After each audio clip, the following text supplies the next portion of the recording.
Students, how are you all? This is Mansi, welcome back to the channel. So आज हम start करने वाले हैं चैप्टर नंबर 4 जिसका नाम है linear equation in two variables. I know chapter के नाम में बहुत सारे वर्ड्स आ गए हैं, लेकिन अगर आपने पॉलिनोमियल्स चैप्टर को बहुत अच्छे से पढ़ा है तो ये सारे वर्ड्स आपने सुन रखे हैं। लेकिन क्योंकि मैंने आप लोगों को वादा किया था कि कोई ऐसे नहीं बोलेगा कि पिछले साल पढ़ के आए हो या ये तो आपको पता होगा, तो हम बिल्कुल फ्रेशली पढ़ेंगे। आपका पॉलिनोमियल्स भी रिवाइज हो जाएगा और ये सारे वर्ड्स भी आपको समझ में आ जाएंगे। ठीक है, तो सबसे पहले सबसे इजी वर्ड पकड़ते हैं जो कि है वेरिएबल्स। याद करो, वेरिएबल्स हमने बात करी थी, जो हमारे x होता है, y होता है, z होता है, ये सब क्या होते हैं? ये वेरिएबल्स होते हैं। जैसे वेरिएबल्स होते हैं वैसे ही हमारे पास कांस्टेंट होते हैं। कांस्टेंट जैसे कि 2 नंबर है, -4 है, मान लो 7 है, 6 है, कुछ भी ऐसा है।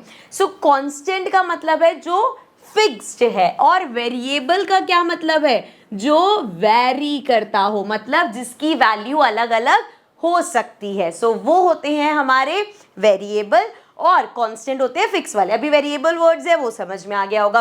अब इन्होंने बोला है 2 वेरिएबल, मतलब एक ही इक्वेशन में मान लो x और y दोनों होंगे तो हम कह देंगे कि 2 वेरिएबल्स हैं। ठीक है, अब इक्वेशन क्या होता है? देखो, हम लोगों ने पॉलिनोमियल्स पढ़े, हम लोगों ने अलजेब्रिक एक्सप्रेशन समझा था। जैसे अगर मैं लिखती हूँ 2x प्लस, मान लो 2 वेरिएबल लेने हैं तो मैंने y भी ले लिए, 2x प्लस 7y, मैंने इतना लिखा।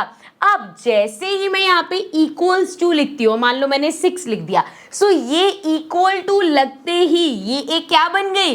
ये बन गई एक इक्वेशन। इक्वेशन के अंदर वर्ड है इक्वल्स टू। सो जब भी आप ये देखोगे कि इक्वल्स टू आ रहा है, मतलब ये एक इक्वेशन है। ठीक है, अब जरा ये लीनियर वर्ड बताओ, कहाँ सुना था? हमने 3 वर्ड्स किए थे, एक था लीनियर, एक था क्वाड्रेटिक,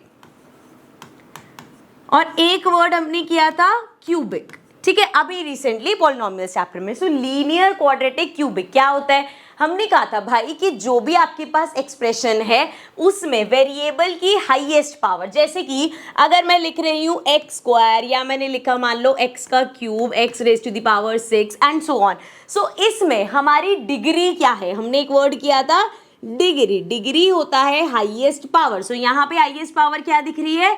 6 है। सो जिस भी वेरिएबल में, जिस भी पॉलिनोमियल में हाईएस्ट पावर वेरिएबल की 1 होती है वो लीनियर होते हैं, जिसमें 2 होती है क्वाड्रेटिक होते हैं, और जिसमें 3 होती है क्यूबिक होते हैं। मतलब अगर मेरे पास है 2x स्क्वायर प्लस 7x, ये तो 1 वेरिएबल में देख रही हूँ, प्लस 6 फॉर एग्जाम्पल, ये पॉलिनोमियल है। सो ये पॉलिनोमियल कैसा होता था? क्योंकि हाईएस्ट पावर 2 है, सो ये क्वाड्रेटिक होता था। ठीक है, हम किसके बारे में पढ़ेंगे? लीनियर के बारे में, मतलब हाईएस्ट पावर 1 होनी चाहिए। सो क्या निकल के आता है? जैसे मैं अगर लिखती हूँ 3x प्लस 1 लिख दिया मैंने इक्वल्स टू 0। सो ये क्या है? ये एक लीनियर इक्वेशन है, क्योंकि इक्वल्स टू का साइन आ गया इसलिए इक्वेशन बन गई। और लीनियर क्यों है? क्योंकि x की हाईएस्ट पावर 1 है। अब हमें 2 वेरिएबल चाहिए, तो इसी में अगर मैंने लिख दिया 3x plus 2y plus 1 equals to 0। So ये अल्टीमेट मेरे पास बन के आ गई linear equation in 2 variable. Linear भी है, इक्वेशन भी है, और वेरिएबल भी 2 हैं, और दोनों वेरिएबल की हाईएस्ट पावर 1 है। सो देयरफॉर ये है हमारी लीनियर इक्वेशन इन 2 वेरिएबल। मतलब इस तरह की इक्वेशंस हम इस चैप्टर में पढ़ेंगे और खुद भी बनाएंगे। यहाँ तक क्लियर है? ठीक है, चलो आगे बढ़ते हैं। ऑल्सो एक चीज, आगे बढ़ने से पहले, ये पूरी बुकिश लैंग्वेज पढ़ने से पहले एक चीज का ध्यान रखना। जैसे मैंने अभी लिखा 3x plus 2y equals to 4, मान लो ऐसे लिखा है। सो बच्चे, इक्वेशन के कुछ रूल्स होते हैं, बड़े सिंपल रूल्स है। वो ये है कि आप दोनों साइड पे कुछ भी प्लस कर सकते हो। जैसे अगर मैंने यहाँ पे +7 किया और इधर भी +7 किया तो आप कर सकते हो। ठीक है, दोनों साइड करना जरूरी है। इक्वल्स टू का मतलब है लेफ्ट हैंड साइड और राइट हैंड साइड को हमेशा सेम लेके चलना। तो अगर यहाँ पे आप +7 कर रहे हो, इधर भी +7 करना पड़ेगा।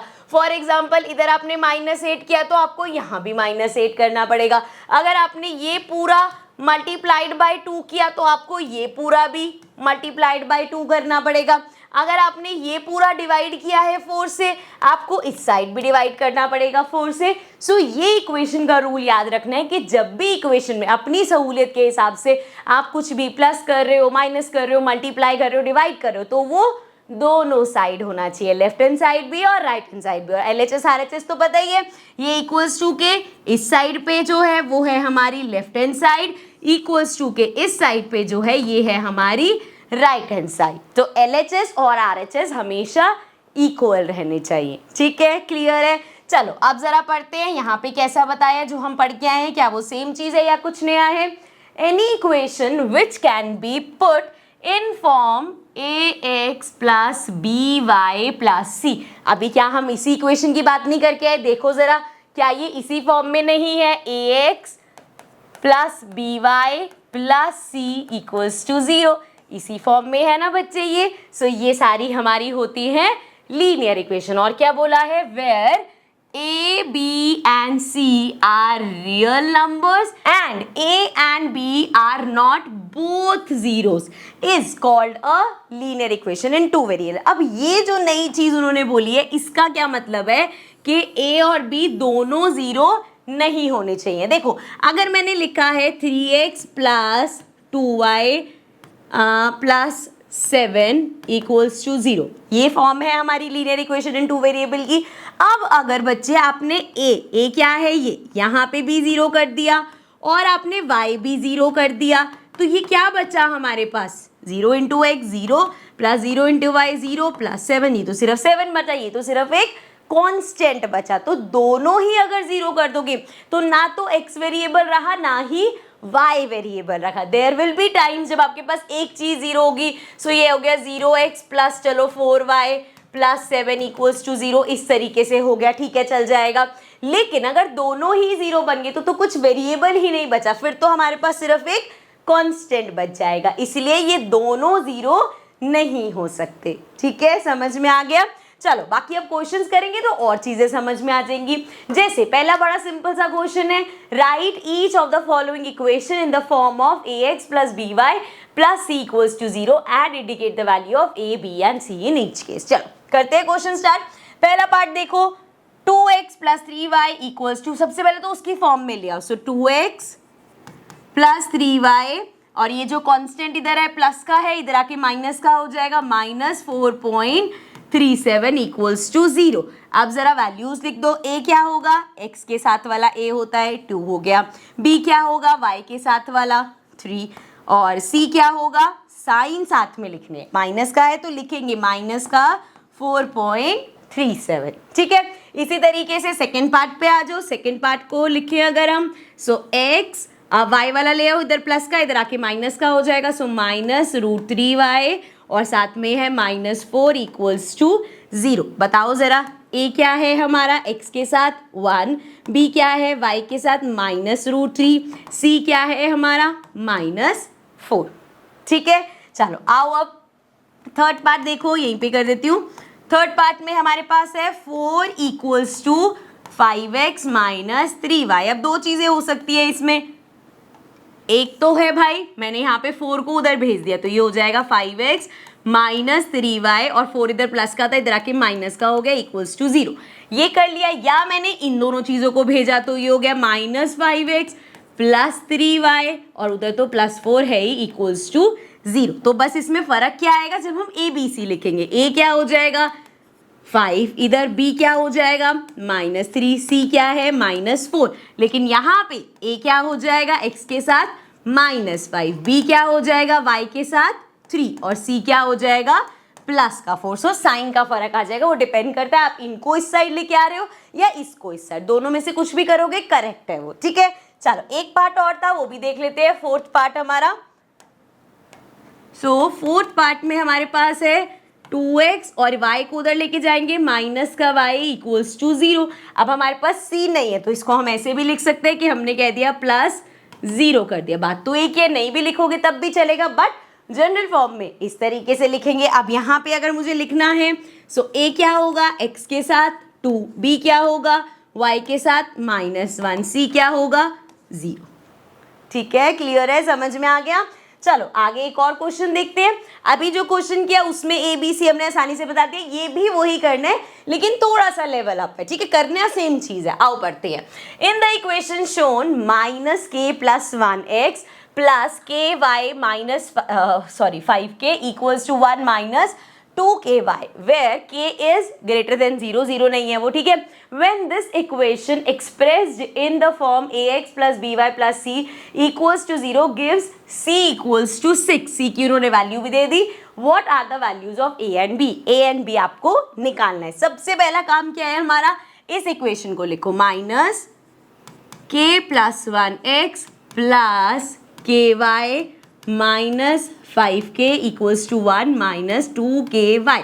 अब यहाँ पे दो चीजें हमारे पास बिखरी हुई है। जैसे अगर मैं आपको b पूछूं कि बताओ इसमें b क्या है, तो y के साथ वाला जो होता है, मतलब y का जो कोफिशिएंट होता है वो, अब y वाली टर्म तो यहाँ पे भी है, y वाली टर्म इधर भी है। सो हमें क्या करना पड़ेगा, पहले थोड़ी सी मेहनत करके इक्वेशन को ठीक करना पड़ेगा। इसको एज इट इज रहने दो, यहाँ पे के वाई और यहाँ से y वाली टर्म ले माइनस 2ky है, इधर आके प्लस 2ky हो गई। यहाँ पे हमारे पास माइनस 5k है, इधर 1 खाली पड़ा है बेचारा, प्लस का इधर आके माइनस का हो गया इक्वल्स टू 0। यहाँ तक कोई डाउट नहीं है।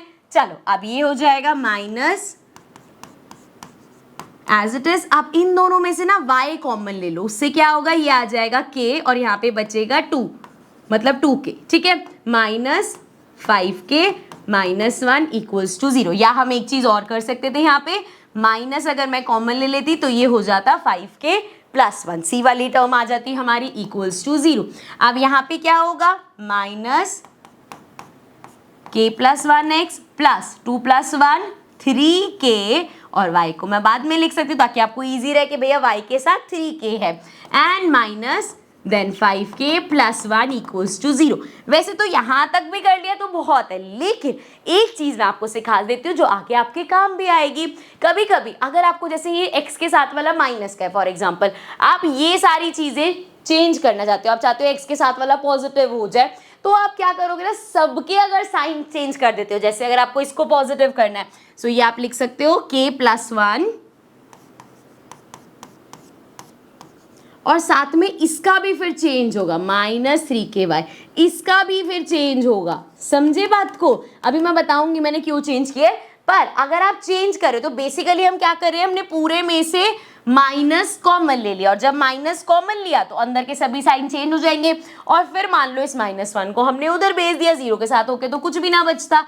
सो इस तरीके से हम साइन चेंज कर सकते हैं। अब देखो जरा, अब अगर मैं ए बी सी की वैल्यूज लिखूं तो a क्या है, x के साथ वाला k प्लस 1, और b क्या है हमारे पास माइनस का 3k, और c क्या है हमारे पास 5k प्लस 1। ठीक है, यहाँ तक तो कोई दिक्कत नहीं है। अब क्वेश्चन में हमें क्या दे रखा था कि c हमारा 6k इक्वल है, मतलब यहाँ से मैं कह सकती हूँ ये जो c है मतलब 5k प्लस 1 है, ये 6k इक्वल है, और ये हो जाएगा 5k 1 प्लस का है, उधर जाके माइनस का हो जाएगा, 5 हो जाएगा, k की वैल्यू 1 हो जाएगी। Now this was the reason कि मैंने साइन चेंज करे थे। अगर मैं यहाँ पे साइन चेंज ना करती तो हमारा c क्या होता, माइनस का 5k प्लस 1, और जब आप इसके minus 5k minus 1 equals to 6 रखते सो ये क्या हो जाता, माइनस का 5k इक्वल्स टू 6, इधर -1 है यहाँ के +1, सो ये आ जाता माइनस का 7 और k आ जाता 7/5 माइनस का, और फिर आपको ये वैल्यू पुट करनी पड़ती। लेकिन साइन चेंज करने से हमारी k की वैल्यू कितनी इजी आ गई। दिस वॉज द रीजन कि मैंने साइन चेंज करे थे। ठीक है, चलो अगर हम नहीं भी करते, वो वैल्यू भी रखते, तब भी आंसर तो आते थे, बट कॉम्प्लिकेट हो जाता। अब सिंपल k की वैल्यू 1 रख के यहाँ से a और b निकाल लेंगे। a क्या है हमारा k प्लस 1, सो ये आ जाएगा 1 प्लस 1, सो ये हो गया 2। सिमिलरली b क्या है हमारा माइनस 3k, सो ये हो जाएगा माइनस का 3, और k कितना है 1, सो ये आ गया -3, तो b आ गया -3 और a आ गया हमारा 2, सो ये हो गया हमारा आंसर। ठीक है, a और b की वैल्यू निकाली थी, वो हमने निकाल दी। अब आगे बढ़ते हैं, नेक्स्ट क्वेश्चन देखते हैं। सो अब कहता है question, write each of the following as an equation in 2 variable. So हमें यहाँ पे इक्वेशन बनानी है, फटाक से बना देंगे, ये तो बड़ा आसान सा है। x equals to -5। सो यहाँ पे y वाली टर्म नहीं है, कैसे लिख देंगे, x प्लस 0y और 5 को उधर ले आओ, +5 इक्वल्स टू 0। ठीक है, बन गई इक्वेशन। सेकंड, चलो सेकंड इक्वेशन क्या कहती है, y इक्वल्स टू 2। तो x वाली टर्म नहीं है, तो 0x प्लस y, 2 को इधर ले आओ, -2 इक्वल्स टू 0। थर्ड देखते हैं, थर्ड हमारे पास क्या है, 2x इक्वल्स टू 3। तो फिर से 2x, y वाली टर्म नहीं है, तो प्लस 0y एंड 3 को उधर ले आओ, -3 इक्वल्स टू 0। और लास्ट देखो, फोर्थ हमारे पास क्या है, 5y, x नहीं है तो 0x प्लस 5y, 2 को इधर ले आओ, -2 इक्वल्स टू 0। That's it. ठीक है, सिंपल था ये तो। चलो आगे देखते हैं, solution of a linear equation. अब अगर आपको याद होगा, जब हम वन वेरिएबल में देखते थे, जैसे अगर मैं लिख रही हूँ for example 3x plus 7 equals to 0, जैसे अगर मैंने इसको ऐसे लिखा, अब इसमें क्योंकि ये तो लीनियर इक्वेशन है, ऊपर से ये वन वेरिएबल है, so linear equation in one variable का there is always only one solution. अच्छा, सॉल्यूशन होता क्या है, सॉल्यूशन बेसिकली होता है x की वैल्यू या जो भी हमारे पास वेरिएबल है उसकी वैल्यू। सो यहाँ पे अगर ये है हमारे पास 3x प्लस 7 इक्वल्स टू 0, 7 को मान लो उधर भेजा हमने, तो ये हो जाएगा 3x माइनस 7, 3 इधर मल्टीप्लाई हो रहा है, x हो जाएगा -7 अपॉन में 3। x की सिर्फ यही वैल्यू पॉसिबल है। जब linear equation in one variable होता है तो x की सिर्फ एक ही वैल्यू पॉसिबल होती है। लेकिन जब हम बात करते हैं अपनी लीनियर इक्वेशन और जिसमें दो वेरिएबल्स है हमारे पास, तब देखो मान लो x को मैंने 0 पुट किया, तो ये क्या हो जाएगा, 4 into 0 plus 3y equals to 12। तो ये तो पूरा 0 हो गया, 3y इक्वल्स टू 12 हो गया, y इक्वल्स टू क्या हो गया, 4।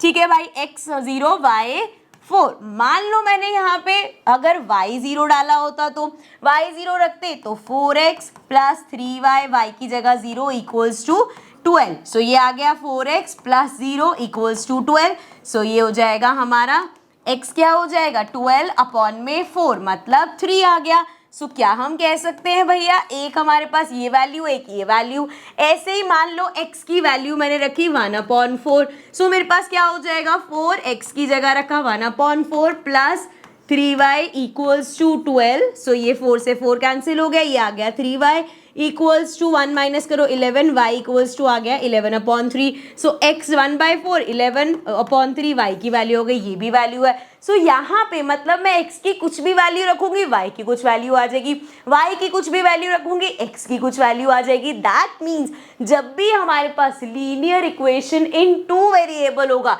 सो उसके जो सॉल्यूशंस है दे आर इनफाइनाइट, बहुत सारे सॉल्यूशंस पॉसिबल है, क्योंकि हमारे पास दो वेरिएबल है। जो भी x की वैल्यू रखोगे कुछ तो y कैलकुलेट हो गया होगा, कुछ भी y रखोगे कैलकुलेट करके x आ जाएगा। So therefore linear equation in two variables can have infinite number of solutions. ठीक है, ये चीज समझ में आ गई।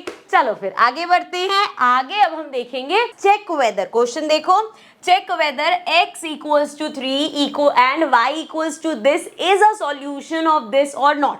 so यहाँ पे एक वैल्यू आपको x की दे दी 3 और एक वैल्यू दे दी 1/3 y की। ठीक है, अब ये क्या दिया है, 3x plus 6y equals to 9। ठीक है, ये लिखा हुआ है। अब यहाँ पे x की कोई वैल्यू डालते हैं और देखते हैं। देखो एक तरीका तो ये x की वैल्यू डालो, देखो क्या y 1/3 आ रहा है, या x और y दोनों की वैल्यू इसमें डाल दो और देख लो वो 9 के इक्वल आ रहा है या नहीं। तो चलो करके देखते हैं। सो 3x की वैल्यू भी 3 है प्लस 6 y की वैल्यू 1/3। सॉल्व करते हैं इसको, ये आ गया 2, 3 3 9 प्लस 2 ये आ गया 11 which is not equal to 9। यहाँ तो कह रहे हो 9 के इक्वल आना चाहिए, तो देयरफॉर हम कह सकते हैं it is not the solution. अगर हमारी x और y की वैल्यू डाल के 9 आ जाता, या x की वैल्यू डाल के y की वैल्यू जो दे रखी है वो आ जाती, तो हम कहते कि ये सॉल्यूशन है। ठीक है, क्लियर है। चलो फिर आगे बढ़ते हैं। नेक्स्ट है if 1 and 3 is a root. अब ये रूट क्या होता है, रूट का भी मतलब है बच्चे कि इसका सॉल्यूशन है, या हम ऐसे कह सकते हैं रूट का हमारा मतलब होता है कि ये वैल्यूज पुट करके इक्वेशन हमारी 0 हो जाती है। ठीक है, सॉल्यूशन या रूट को हम कह सकते हैं कि ये वैल्यूज पुट करके, मतलब x और y की जो वैल्यूज दे रखी हैं वो वैल्यूज पुट करके हमारी जो इक्वेशन है वो 0 के इक्वल आ जाती है। ठीक है, क्लियर है। चलो, ये वैसे आपके काम आएगा अभी 10th क्लास में। अभी आपके लिए समझना इतना काफी है कि x y की ये वैल्यू डाल के इक्वेशन को सेटिस्फाई करेगा। ठीक है, सो अब इक्वेशन क्या है, 4x plus 7/3y equals to k, और हमें करना क्या है, what is the value of k square. k square हमें निकालना है, तो चलो वैल्यू पुट करते हैं। 4 और x कितना है, अच्छा ये तो याद होगा, अभी कोऑर्डिनेट चैप्टर किया था, 1 और 3 है, सो 1 x हो गया, 3 y हो गया। ठीक है, सो ये हो गया 1 प्लस 7/3 y कितना है 3 इक्वल्स टू k, 3 से 3 कैंसिल, 4 1 जा 4 प्लस 7 इक्वल्स टू k, और तो यहाँ पे कुछ नहीं बचा, 7 8 9 10 11, सो k की वैल्यू आ गई 11। अब बच्चे क्या करेंगे, क्वेश्चन को यहीं छोड़ दें, k की वैल्यू निकाल दी, लेकिन क्वेश्चन वाले स्मार्ट है, क्या बोला था उन्होंने, k स्क्वायर निकालने को, तो k स्क्वायर क्या हो जाएगा, 11 का स्क्वायर विच इज 121, सो 121 हो गया आंसर। ठीक है, चलो आगे बढ़ जाते हैं।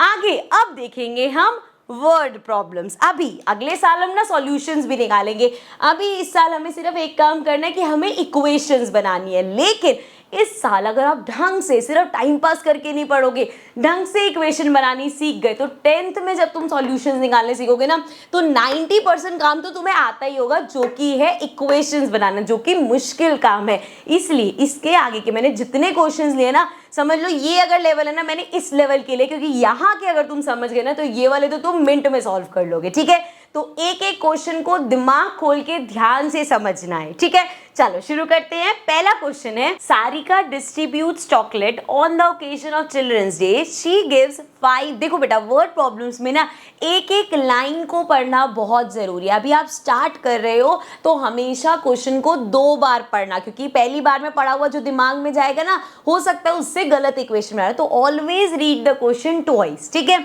सो Sarika distributes chocolates on the occasion of children's day, she gives 5 chocolates to each child. हर बच्चे को, मतलब एक चाइल्ड को कितनी चॉकलेट्स मिल रही हैं, 5 चॉकलेट्स मिल रही हैं। ठीक है जी, एंड 20 चॉकलेट्स टू अडल्ट। क्या यहाँ पे उन्होंने लिखा है कि 20 चॉकलेटें उसने हर अडल्ट को बांटी? नहीं, सभी अडल्ट्स को, जितने वहां पे अडल्ट्स थे मिला के उसने 20 चॉकलेट्स दी हैं। यहीं पे ही क्वेश्चन में गड़बड़ कर दोगे अगर तुम्हारे दिमाग में आएगा कि एक बच्चे को 5 चॉकलेट और एक अडल्ट को 20 चॉकलेट। पहली बात तो बनती नहीं है ना, भाई चिल्ड्रंस डे बच्चों को ज्यादा मिलनी चाहिए। So if number of children is represented by x, अब कितने, हमें तो ये बताया कि एक बच्चे को 5 चॉकलेट दिए, कितने बच्चे हैं हमें नहीं बताया।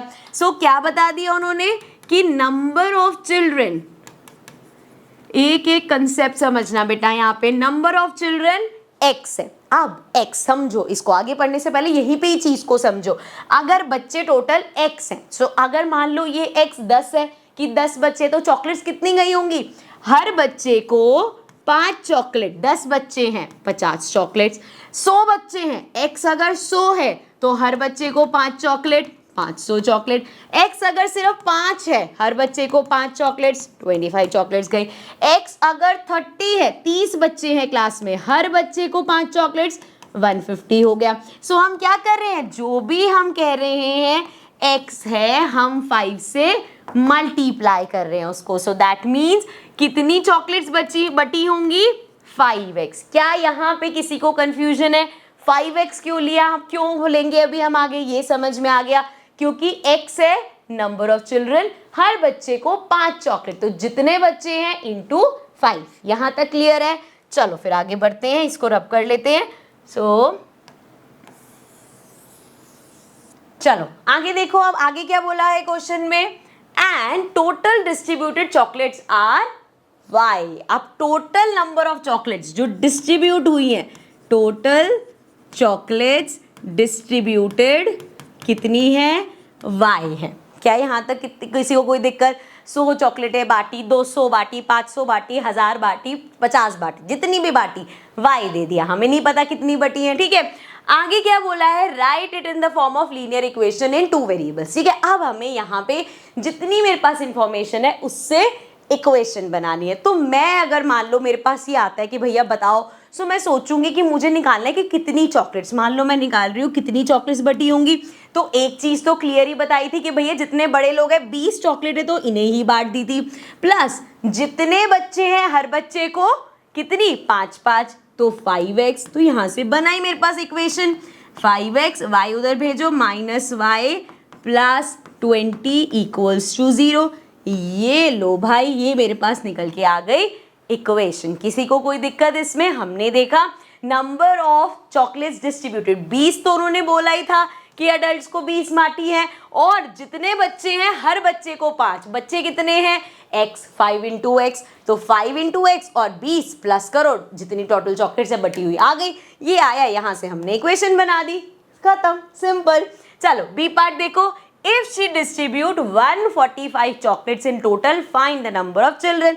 अब अगले पार्ट में उन्होंने क्या कहा कि लो अब हमने बता दिया जो तुम y ले रहे थे वो है 145 के 145 चॉकलेट्स बांटी गई हैं। अब बताओ बच्चे कितने हैं? ठीक है भाई, डाल दो, चाहे इसमें डालो चाहे इसमें डालो। कितने थे? 20 अडल्ट्स को बांटी और 5x बच्चों को बांटी, सो 20 प्लस 5x ऑल्सो किसके इक्वल है? 145 के। सो 145, या ऐसे करते, एक मिनट रुको, इसको यहीं भेज देते हैं पहले उसी में ही। सो हमें तो ये निकालना है, 5x निकालना है, प्लस का इधर जाके माइनस का हो जाएगा। सो 145 माइनस 20, ये हो जाएगा 5 में से 0 गया, 5 2 1 आ गया, सो ये आ गया x डिवाइडेड बाय 5, सो आ जाएगा 5 2 10 25। सो x की वैल्यू क्या आ गई? 25। मतलब अगर टोटल चॉकलेट्स 145 बटी है तो मतलब कितने बच्चे थे? 25 बच्चे थे। ठीक है बेटा, ये चीज समझ में आ गई। चलो फिर आगे बढ़ते हैं, नेक्स्ट क्वेश्चन देखते हैं। नेक्स्ट क्वेश्चन है हमारे पास, Anuj was confuse while finding the value of X coordinately. अभी लास्ट चैप्टर करके आए ना coordinate geometry. So X coordinate of linear equation, so a hint that is given to him is that the second number of the ordered pair this is 4 times the first member। ध्यान से समझना, find x, ये लहराता हुआ कैसे question है, find x coordinate and write the ordered pair as well। so देखो ये है हमारे पास x और -10, ठीक है, -10 क्या है? y वाला हमारा, ठीक है। और हिंट क्या दिया है? हिंट देखो, the second member of the ordered pair is 4 times the first member। मतलब वो कह रहा है जो सेकेंड मेंबर है, मतलब हमारा जो y है वो 4 टाइम्स है। किसका 4 टाइम्स है? 4 more, sorry not 4 times, 4 more than the first member. पहले मेंबर से 4 ज्यादा है। जितना भी पहला मेंबर है, हमें नहीं पता पहला मेंबर कितना है, इससे 4 ज्यादा। ध्यान से समझना इस चीज को। उन्होंने बोला दूसरा मेंबर, देखो ये तो क्लियर है ना कि फर्स्ट मेंबर क्या है? फर्स्ट मेंबर है x और सेकंड मेंबर है हमारा y, ठीक है। तो जो सेकंड मेंबर है, दूसरा जो मेंबर है वो पहले मेंबर से 4 ज्यादा है। हमेशा ऐसी इक्वेशंस में ना हम उल्टा कर देते हैं, हम ऐसे करते हैं, अच्छा ये जो है 4 ज्यादा है इससे। समझो बात को, अगर मैं बोल रही हूं 2, या आपको बड़ा नंबर लेते हैं, 6 जो है 4 ज्यादा है 2 से, 6 4 ज्यादा है 2 से। अब अगर मैं 6 में ही 4 प्लस कर दूंगी तो 2 कहां से आएगा?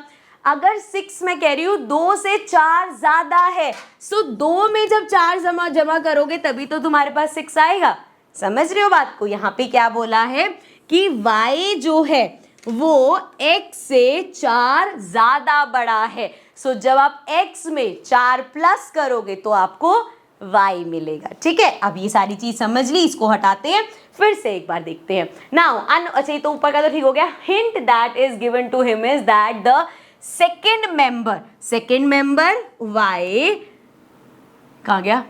Second member of the ordered pair, ये है हमारा, is 4 more than the first member. First member से 4 ज्यादा है, तो ये क्या हो जाएगा, y उधर भेज दो, x minus y plus 4 equals to 0। ये आ गई हमारे पास इक्वेशन। लेकिन हमें करना क्या है, we have to find the x coordinate निकालना है and write the ordered pairs. क्योंकि देखो हमें क्या दे रखा है, x और -10, मतलब y की वैल्यू तो हमें दे ही रखी है। सो y की वैल्यू उधर पुट कर लो, x माइनस y कितना है, -10 प्लस 4 इक्वल्स टू 0। सो ये हो जाएगा x माइनस माइनस प्लस का 10 प्लस का 4 इक्वल्स टू 0। x हो जाएगा हमारा प्लस प्लस प्लस 14 और उधर जाके हो जाएगा माइनस का 14। तो x हमारे पास आ गया माइनस का 14। ठीक है बेटा, क्लियर है ये चीज। चलो अब आगे बढ़ते हैं, नेक्स्ट क्वेश्चन देखते हैं। सो अब दोनों क्वेश्चंस मैंने आगे के जो है वो केस बेस्ड स्टडी के लिए, क्योंकि एक तो तुम्हें केस बेस्ड स्टडी क्वेश्चंस में प्रॉब्लम होती है और दूसरा इसमें हमारे पास अलग अलग ऑप्शंस है, तो तुम्हारी और ज्यादा प्रैक्टिस हो जाएगी। ठीक है, चलो आओ स्टार्ट करते हैं। Parking a car in a metro city is an ultimate problem these days, specially on weekends. So to cure this many cities come up with the idea of multi-level parking. So in the mall of Noida the parking charges are, यहाँ से तुम्हारा main question start है, 50 rupees for the first 2 hours and 20 rupees per hour for subsequent hour। कभी अगर तुमने notice किया होगा, mall wall गए होगे, पार्किंग में जब पापा पैसे दे रहे हो तो ध्यान दिया हो अगर, सो ना चार्जेस का एक तरीका होता है। किस तरीके से, जैसे यहाँ जो बताया वो मैं आपको एक्सप्लेन करती हूँ कि स्टार्टिंग के 2 घंटे के आपको 50 रुपए देने हैं, या हम कह सकते हैं पर आवर कितने हो गए, 25 रुपए पर आवर हो गए, 25 रुपीज। एंड अगर आपकी गाड़ी 2 घंटे से ज्यादा खड़ी रहती है तो पर आवर आपको कितने पे करने हैं, 20 रुपीज। ठीक है, सो इस हिसाब से अभी हम क्वेश्चन पे वापस जाएंगे, पहले एक बार इसको समझते हैं। जैसे अगर मान लो तुम किसी दिन गए मॉल और तुमने 5 घंटे के लिए अपनी गाड़ी वहां पे पार्क करी, तो बताओ जरा तुम्हें कितने पैसे देने पड़ेंगे। आओ कैलकुलेशन करते हैं। सो 2 घंटे से तो ज्यादा थी, तो 2 घंटे के 50 रुपए तो तुम्हें पक्का देने ही है। इसके अलावा कितने घंटे एक्स्ट्रा थे, टोटल 5 घंटे, 2 घंटे के 50 रुपए तुमने दे दिए, कितने घंटे बचे, 3 आवर्स बचे। अब उन्होंने कहा था 2 घंटे से ज्यादा जितने घंटे खड़ी होगी पर घंटे के 20 रुपए देने हैं। सो क्या करेंगे, 3 इंटू 20 कर देंगे, हो जाएगा 60। तो टोटल कितना पे करोगे, 2 घंटे के 50 रुपए, बचे हुए 3 घंटे के 60 रुपए, तो 110 रुपए तुम पूरा पे करोगे। ठीक है, अभी एक्स वाई में जाएंगे, समझ में आ जाए तुम्हें ये चीज कि कैलकुलेशन कैसी है। क्लियर है, चलो अब पढ़ते हैं आगे। If y is the total charge and x is the total parking time. So अब उन्होंने क्या बोला, y है हमारा टोटल चार्ज, जैसे अभी जो मैंने आपको समझाया उसमें y क्या है हमारा, y हो गया ये टोटल चार्ज जो अभी हमने निकाला है, एंड x क्या है, कहाँ गया, and x is the total parking time. So x क्या हो गया, टोटल टाइम जितनी देर तुमने पार्क करी। जैसे यहाँ पे हमने देखा x क्या था हमारा, 5 आवर्स, जो हमने कहा कि 5 घंटे के लिए पार्क करी है। अब हमें क्या करना है, then form the linear equation for this equation. अब इस इक्वेशन का आपको लीनियर इक्वेशन बनानी है इस इक्वेशन की। सो अब यहाँ पे टोटल चार्ज, हमें पता है कि अगर हम टोटल चार्ज निकालने जा रहे हैं सो कैसे कैलकुलेट करेंगे। सो देखो 50 रुपए, देखो अगर 2 घंटे से ज्यादा, ये मान के ही चलेंगे भाई, तभी एक्स का कुछ रोल आएगा, 2 घंटे से कम हुआ फिर तो एक्स का कुछ रोल ही नहीं है, तो 50 रुपए तो तुम पे करोगे ही। ठीक है, 50 रुपीज तो पे करोगे ही, प्लस अब यहाँ पे ध्यान से समझना 20 इंटू पर आवर एक्स्ट्रा। अब एक्स्ट्रा कितना आ रहा है हमें क्या पता, टोटल टाइम कितना है, एक्स तुम्हारा टोटल टाइम है, जिसमें से जब तुम 50 रुपए दे रहे हो 2 घंटे तो पहले ही कट गए। समझ में आ रहे, अब कहोगे यार ये बड़ा कंफ्यूज हो गया मैम, यही सेम चीज यहाँ भी तो करी थी। टोटल क्या था हमारा, 5 था, 5 में से 2 माइनस किया था ना हमने, क्योंकि 2 आवर के 50 रुपए दे तो रहे हैं भाई। सो यहाँ पे भी देखा जाए हमने पहले x माइनस 2 किया, उसके बाद ही तो 20 से मल्टीप्लाई किया था, वही चीज यहाँ पे मैंने करी है। टोटल टाइम में से 2 घंटे हटा दे, क्योंकि 2 घंटे के 50 रुपए तो दे ही रहे हैं हम। ठीक है ना, सो यहाँ पे हमारे पास हो गया 50 प्लस 20 x माइनस 2। अब इस इक्वेशन को या तो ऐसे ही रहने दो या आप इसको ऐसे लिख लो, 20 x माइनस 2, y को उधर ले जाओ, माइनस का y प्लस का 50 इक्वल्स टू 0। और ज्यादा करना है तो भैया अंदर मल्टीप्लाई कर लेना, और इस इक्वेशन को चलो मैं अभी के लिए कर ही देती हूँ। ये हो जाएगा 20x इंटू में करेंगे, ये आ जाएगा 40 minus y plus 50 equals to 0। So ये हमारे पास आ गया 20x माइनस प्लस माइनस 50 में से 40 गया 10 प्लस का, या पहले y वाला लिख लेते हैं टर्म। सो ये माइनस का y प्लस माइनस, माइनस करा 10 आया प्लस का इक्वल्स टू 0। सो ये आ गई हमारी इक्वेशन, क्या कहती है 20x minus y plus 10 equals to 0। ठीक है, क्लियर है, समझ में आ गया। आई नो कंफ्यूजन वाली चीज ये है, तभी मैंने क्वेश्चन स्टार्ट करने से पहले ये तुम्हें कराया था कि यहाँ पे मैं तुम्हें x माइनस 2 आराम से समझा पाऊंगी। ठीक है, चलो आगे के पार्ट्स देखते हैं। If Yash parked his car for 5 hours then find the amount he will pay। अब देखो दो तरीके हैं हमारे पास। यहाँ पे उसने बोला यश है कोई, इसने कितनी देर के लिए खड़ी करी 5 hours। लो जी, वैसे तो हम कैलकुलेट कर ही चुके हैं 5 घंटों का, कितना किया था हमने 110 कैलकुलेट किया था, बट चलो यहाँ पे देखो अब तुम्हारे पास दो ऑप्शन है कि यहाँ पे बोला 5 hours, मतलब देखा जाए तो उसने हमें x की वैल्यू दे दी 5 है, ठीक है, आवर्स क्यों लिख रही हूँ मैं, x की वैल्यू दे दी उसने कि 5 है x की वैल्यू। ठीक है, सो अब तुम्हारे पास एक तो ऑप्शन वही है जैसे हमने स्टार्टिंग में किया था वैसे कर लो, या तुमने जब इक्वेशन निकाल ही ली है सो तुम उसको इक्वेशन में पुट कर दो। तुम्हारे पास क्या इक्वेशन है 20x minus y plus 10 equals to 0।